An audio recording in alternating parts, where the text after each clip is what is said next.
فَكُلُوا مِمَّا رَزَقَكُمُ اللَّهُ حَلَالًا طَيِّبًا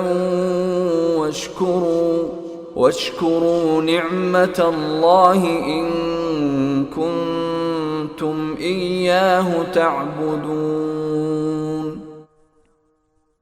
لہذا اللہ نے جو حلال پاکیزہ چیزیں تمہیں رزق کے طور پر دی ہیں انہیں کھاؤ، اور اللہ کی نعمتوں کا شکر ادا کرو اگر تم واقعی اسی کی عبادت کرتے ہو۔ انما حرم عليكم الميتة والدم ولحم الخنزير وما أهل لغير الله به فمن اضطر غير باغ ولا عاد فإن الله غفور رحيم۔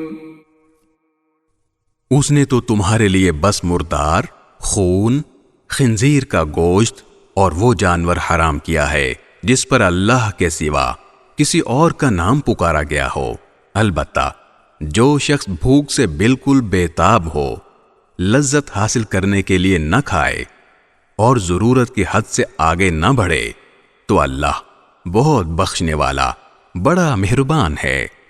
وَلَا تَقُولُوا لِمَا تَصِفُ أَلْسِنَتُكُمُ الْكَذِبَ هَذَا حَلَالٌ وَهَذَا حَرَامٌ لِتَفْتَرُوا عَلَى اللَّهِ الْكَذِبَ إِنَّ الَّذِينَ يَفْتَرُونَ عَلَى اللَّهِ الْكَذِبَ لَا يُفْلِحُونَ۔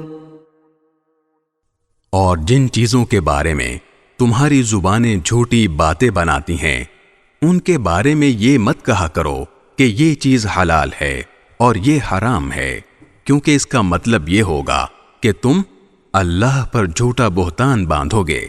یقین جانو کہ جو لوگ اللہ پر جھوٹا بہتان باندھتے ہیں وہ فلاح نہیں پاتے۔